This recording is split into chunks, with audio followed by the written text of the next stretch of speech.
Tape 3W suivi d'école au Sénégal. D'accord. À école au Sénégal, c'est facile, tu n'as qu'à te connecter. Tape école au Sénégal, les leçons sont beaucoup plus détaillées.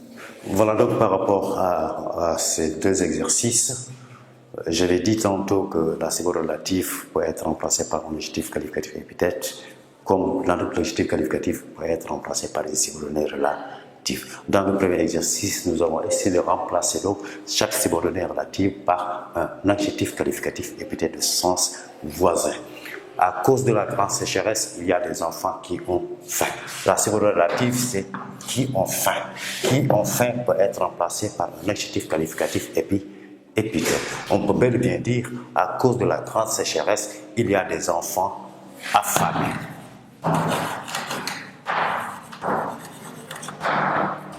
Donc, l'adjectif qualificatif épithète a la même définition, n'est-ce pas, que la subordonnée relative. Il est conseillé de ne pas boire cette eau qui n'est pas potable. Qui n'est pas potable est la subordonnée relative.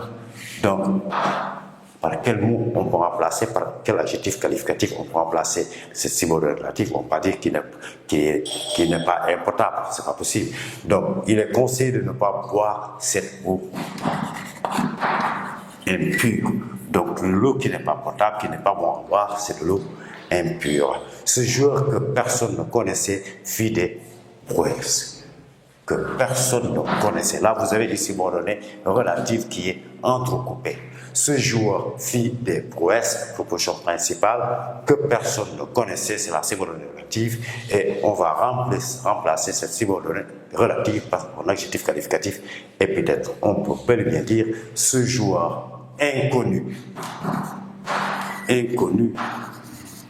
ce joueur inconnu fit des prouesses. C'est la différence entre inconnu et méconnu. Ce n'est pas la même chose. Donc, une personne qu'on ne connaît pas, c'est une personne inconnue, que personne ne connaissait, c'est une personne inconnue. C'est différent, n'est-ce pas, du verbe méconnaître quelqu'un.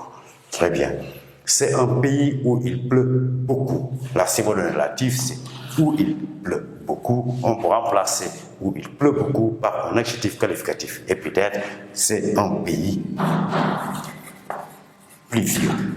Un pays où il pleut beaucoup. On remplace donc où il pleut beaucoup par pluvieux, c'est un pays pluvieux. Ce gâteau dont la saveur est grande est celui que je préfère. Dont la saveur est grande. Voilà la subordonnée relative. Ce gâteau est celui que je préfère, n'est-ce pas? Ce gâteau est celui que je préfère est la proposition principale. Donc, ce gâteau est celui que je préfère. On peut remplacer donc ces subordonnées relatives par un adjectif qualificatif. Épithète, on peut dire ce gâteau savoureux. Savoureux est celui que je préfère. Donc, dans le deuxième exercice, c'est en fait l'inverse de cet exercice-là, puisqu'il s'agira là de remplacer l'adjectif qualificatif épithète par une subordonnée relative. Quels sont les adjectifs qualificatifs épithètes? Ici, dans la première phrase, la marchande lui proposa des bananes bien mûres.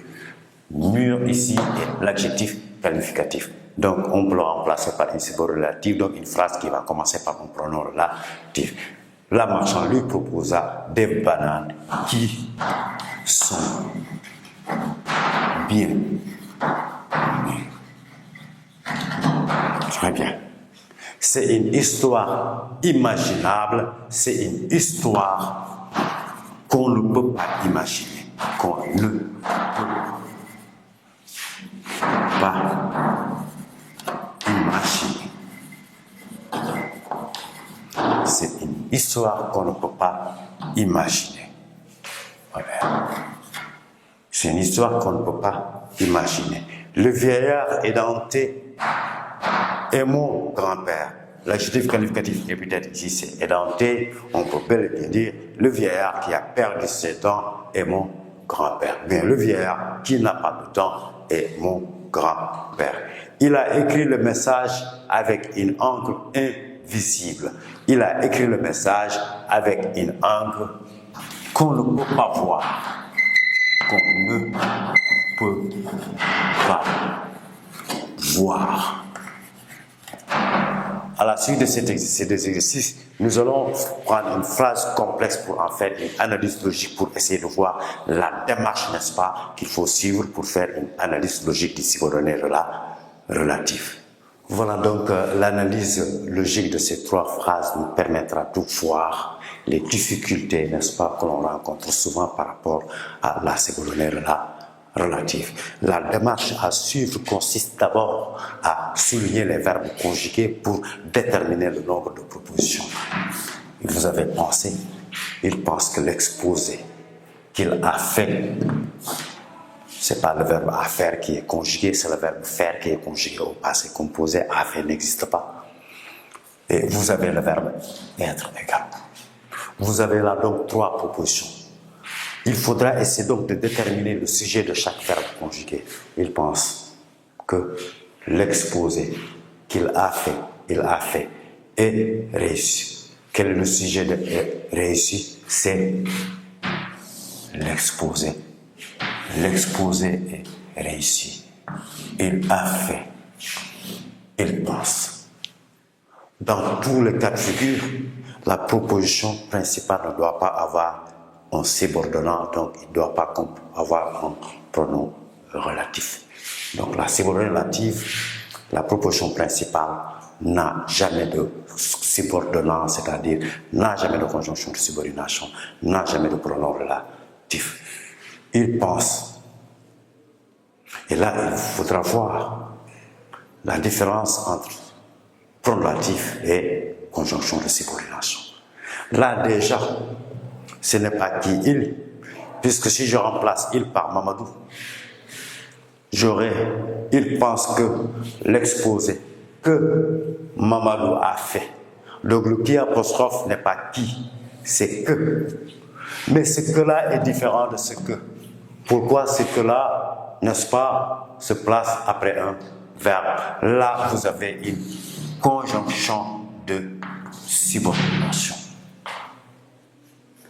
L'exposé qu'il a fait, ce que là, n'est-ce pas, est un pronom relatif. La conjonction de subordination introduit une proposition subordonnée complétive. Le pronom relatif, n'est-ce pas, introduit une proposition subordonnée relative. Donc, qu'est-ce qu'on aura? Il pense, proposition principale, il pense quoi? Que l'exposé est réussi. Proposition principale, que l'exposé est réussi. Proposition subordonnée complétive, COD du verbe de la principale. Qu'il a fait. Qu'il a fait.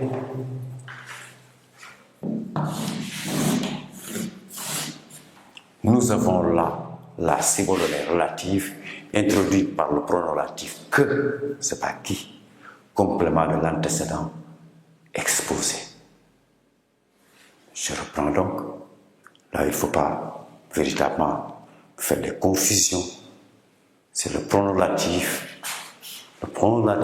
qui se place après un nom et la conjonction de subordination qui se place après un verbe. Très bien. Nous allons voir la deuxième phrase. Le témoin affirmant. Je vais donc souligner mes verbes conjugués. Vous avez affirmé qu'il savait, vous allez savoir, que l'homme qui rôdait. Et vous avez. Donc, dans ce cas de figure, nous avons 4 propositions. Puisqu'il y a 4 verbes conjugués. Et nous avons des subordonnats ici.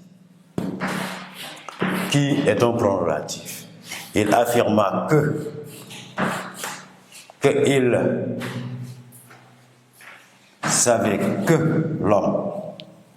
Essayons de voir le sujet de chaque verbe. Le témoin, qu'est-ce qui affirme? Le témoin. Qui savait, c'est il.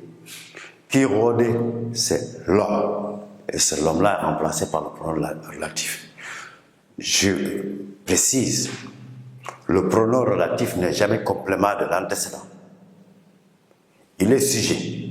Il peut être complément d'objet direct. Il peut être complément circonstanciel de Dieu. Ou complément du nom. Ou complément d'objet indirect. Mais le pronom relatif n'est jamais complément de l'antécédent. C'est toute la proposition subordonnée relative qui est complément de l'antécédent. Si on vous demandait d'analyser le pronom relatif, qui est sujet du verbe rôder. Mais toute cette proposition qui rôdait, n'est-ce pas, est complément de l'antécédent, l'homme. Donc la proposition principale, le témoin affirmant, vous avez donc là un verbe d'opinion, proposition principale, il affirma quoi? Qu'il savait, vous avez proposition subordonnée, complétive, COD, du verbe là, principal. Il affirma quoi? Que l'homme était un voleur. Le témoin affirma que l'homme était un voleur, c'est la proposition principale. Qu'il savait, proposition subordonnée complétive, qui rôdait, subordonnée relative, complément de l'antécédent homme. Donc la proposition principale, le témoin affirma, proposition principale, qu'il savait, proposition subordonnée complétive, complément d'objet direct du verbe là principal, que l'homme était le voleur, proposition subordonnée complétive, que l'homme était le voleur, proposition subordonnée complétive, COD du verbe là principal, juxtaposé à la précédente, qui rôdait, proposition subordonnée relative, complément de l'antécédent, l'homme. Nous allons essayer de voir la troisième phrase. Et dans cette troisième phrase, là où je voulais attirer votre attention, c'est qu'à chaque fois quand vous avez un que ou bien un qui, ne pensez pas que toujours c'est un pronom relatif ou une conjonction de subordination. Ne que est un adverbe d'opinion, de négation. Ne peut, ne guère, ne jamais. Je vous assure, affirmait-il, que la brousse n'est autre chose que. Là, c'est la négation. Ne que. Ce n'est ni un pronom relatif, ni une conjonction de subordination. C'est un adverbe de négation. N'est autre chose que l'image cachée de nos villes et de nos villages. Donc, il ne faut pas considérer ce que, n'est-ce pas, qui n'est ni un pronom relatif, ni une conjonction de subordination. Je vous assure, proposition principale, affirmative, proposition principale, juxtaposée à la première, que la brousse n'est autre chose que l'image de la, etc. Vous avez une subordonnée complétive, complément d'objet direct du verbe de la principale. Donc, faites très attention à la négation. Vous pouvez avoir également, comment dirais-je, vous avez ne que, parce que là c'est à cause de est, mais c'est n'est autre chose, c'est ne que, donc vous avez un adverbe de négation. Et là, le que n'est pas véritablement un subordonnant.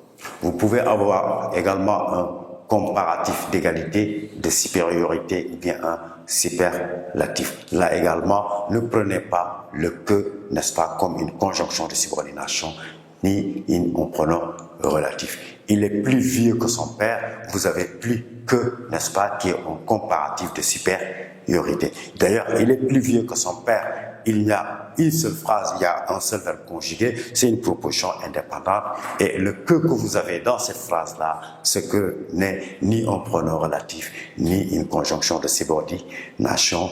Donc, c'est le superlatif le comparatif de supériorité. Vous pouvez avoir également le comparatif d'égalité ou d'infériorité. Il est aussi grand que son père. Il est moins grand que son père.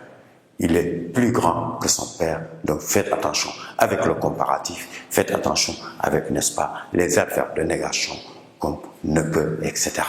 Donc je vous remercie. Prochainement, on va faire une leçon d'orthographe pour essayer d'éviter les erreurs en dictée. Comment réussir la dictée, n'est-ce pas, dans les examens professionnels, n'est-ce pas, et dans les concours. Tape www.suividecolosénégal.com. À École